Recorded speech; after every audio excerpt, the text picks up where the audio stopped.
In today's video, I'm going to teach you how to create a weekly board in Trello. By the end, you'll have a ready-to-use weekly planner that keeps your tasks organized and your priorities clear. Start by opening Trello and heading to your boards view. This is the hub where all your boards live, and it's the easiest place to create something new. At the top of the page, click the Create button. You'll see a few options for making boards and other items, and for this walkthrough, we want to save time by leveraging a pre-built layout. Choose Start with a template. Templates give you a solid foundation so you don't have to build lists and structure from scratch. Next, click Explore Templates to open the full gallery. This takes you to Trello's template library, where you can browse by category and see what other people use to stay organized. Once you're in the gallery, you can scroll through ideas, but the quickest route is to use the search. In the search bar, type Weekly Planner. This brings up a dedicated weekly planning template designed for organizing tasks across the days of the week, along with priority sections to help you focus on what matters most. Open that template and click Use Template.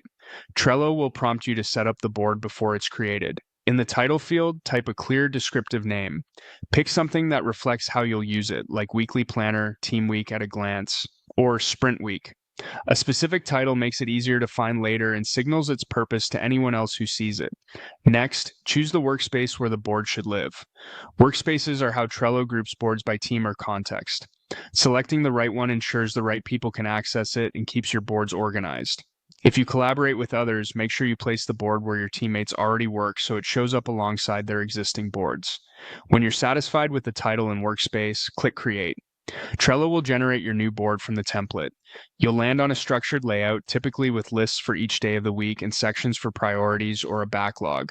Take a moment to scan the list so you understand what's included. From here, you can start adding cards for your tasks, and later you can personalize labels, due dates, or checklists to match your workflow.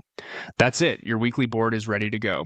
You've used Trello's template library to get a polished setup in just a few clicks, named it clearly, placed it in the right workspace, and created a board that helps you plan every week with confidence.